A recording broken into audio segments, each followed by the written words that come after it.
Hello everyone, Ray here. Today is a big day, the iPhone 7. The small one first, then I'll have the 7 Plus. Believe it or not, it is my first ever Apple product. Interesting. Anyway, here we have the iPhone 7. This is it, the new iPhone. Yes, it is the 120 gigs model here, knowing that the operating system has already taken up around 10 gigabytes of the storage. When Apple moves away from 16 gigs, it means something.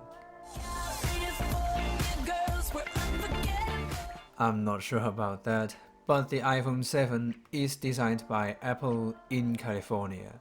The little 4.7 inches iPhone 7 does reminds me those good old days. More on that later. The earpod. Now it is integrated to a lightning port instead of the 3.5mm headphone jack. Luckily, Apple has put a converter, adapter, whatever you call it, inside the box to complete the package.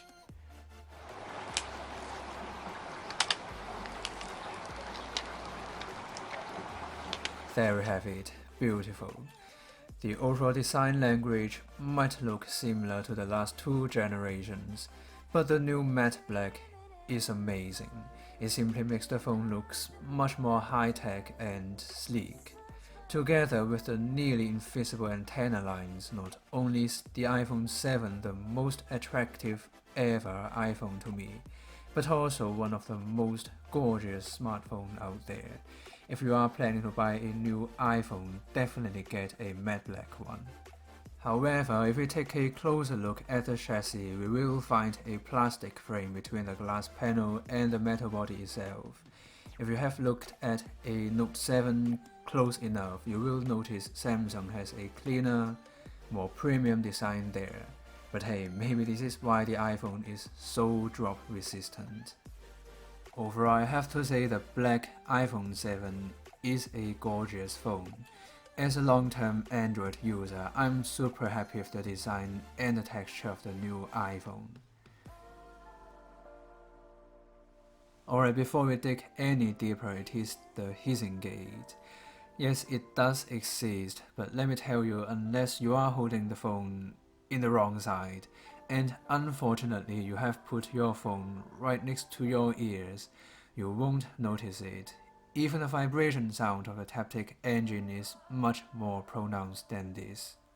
Some say it takes some time to get used to it, but for me I fell in love with this home button or touchpad in seconds.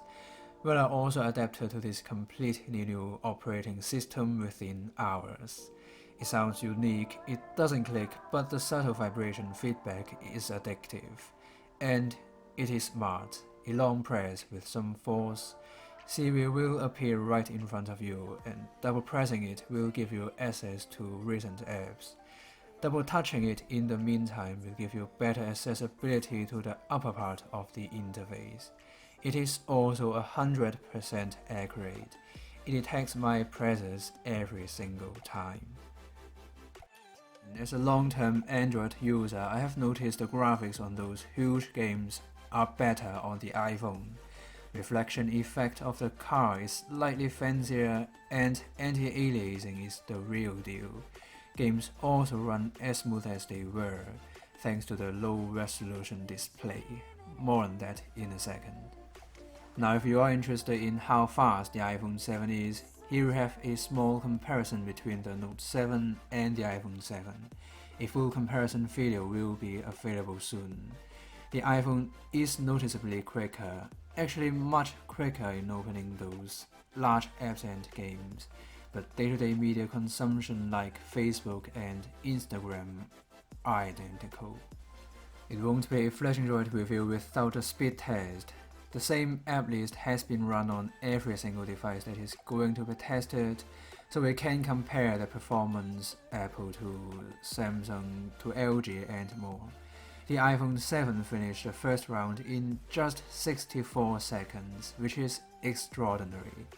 Being able to store every single app in memory, it also finished the whole test 20 seconds quicker than the Note 7. Interesting. And here are some benchmarks. It is the absolute best for raw performance. Now if you are new to iOS like me, the quick setting toggles tray comes out from the bottom edge, while the notification sheet comes out from the top. And there are actually two pages. On the left we have the date, favorite apps, some news and the weather as well. I still believe Android or Samsung's approach is more direct, with much more toggles including Wi-Fi hotspot, blue light filter, and even always on display. Or the date, notifications, everything are on the same page. Then we have the camera. It is a 12 megapixels camera with an f1.8 aperture and optical image stabilization. Also, as it is IP67 water industry resistant, I'm now less stressed taking photos of those Lotus. Features like live photos and auto HDR are here as we expected. It also gets the right focus point reasonably quick, not as crazy as the Note 7 though. However, there are two options for slow motion. It is great to have 1080p in 120 fps. It is also capable of shooting 4K recording. Video stabilization is terrific. Maybe it is not as smooth as Sony's latest flagship, but it is close. The white balance, color saturation, and exposure, all at a sweet spot. Also, don't forget the slow-mo.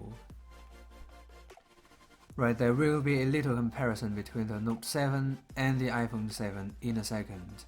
Overall, the iPhone 7 takes realistic and detailed images. It is on a par with the Note 7, which is the best camera phone now, one of the best. Under broad daylight, the difference is already more than just noticeable. The Note 7 tends to sharpen everything, although not as over-sharpened as the S7 Edge. But if you take a close look at those edges of the tiny words, you will see the halo effect. The iPhone 7, things looks much more natural but arguably less sharp. Overall, I would say it depends on personal preference. On this particular shot, they performed really close. There is nothing new when it comes to Samsung's approach to those colors. It is oversaturated, but it also makes everything look even more beautiful than they actually are. That blue sky and the lovely pond. Again, the sharpening effect on the Note 7 makes not only the buildings look sharper, but also the bushes. The actual level of detail is actually the same, so again, it depends on whether you want a untouched, natural image or a sharper, more vibrant photo. Again, the Note 7 just took a much more saturated photo. I prefer the more natural look on the right side, but in terms of usability, both of them take images with decent amount of details. The white balance would be the major difference. The Note 7 tends to give kind of a bluish shot in daytime. For this particular shot, I would give the crown to the iPhone 7, with a much more accurate white balance while maintaining the same level of detail and sharpness. Also, I found halo effect on Note 7's shot. Just look at those flecks. This time around, the warmer tone on Note 7's shot is brilliant.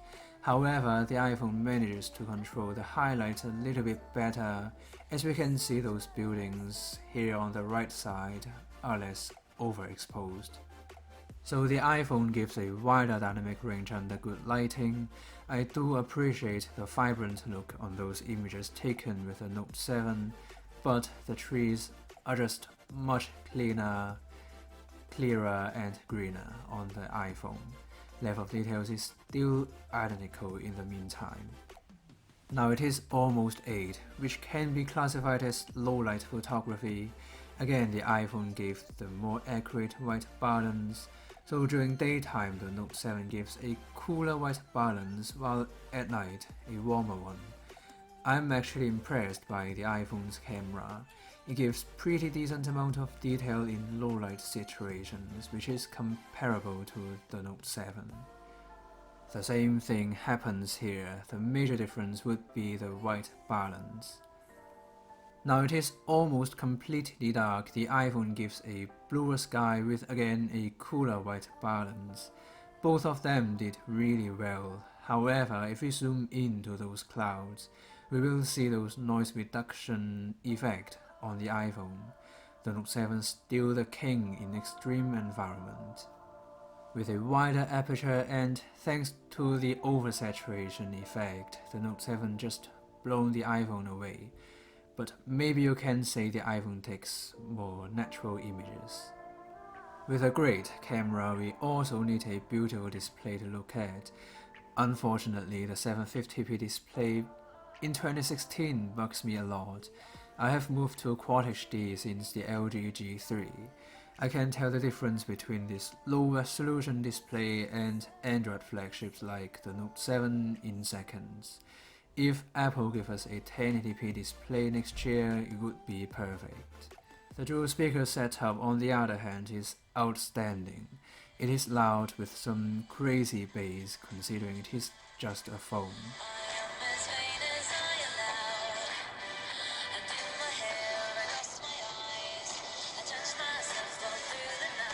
It also drives my overhead headphone marginally better than my Note 7, with slightly more bass and clarity. Now it comes to the biggest flaw. The battery life is one of the shortest among other flagship devices. Only 5% of the charge is left after 4 hours due to video's playback with a higher screen brightness. So this is the iPhone 7. The design may look similar, but the new matte black is something we have waited for years. With top-notch raw performance combined with a really snappy user interface, it is the absolute best when it comes to speed. The camera is on a par with the Note 7. Each of them has their pros and downsides, and the speakers, awesome. The major downsides of the iPhone 7 would be the battery life and the low-resolution display, which is a deal breaker for me. So what do you think? Comments below and stay tuned for the iPhone 7 Plus and the comparison video between the iPhone 7, iPhone 7 Plus and the Note 7.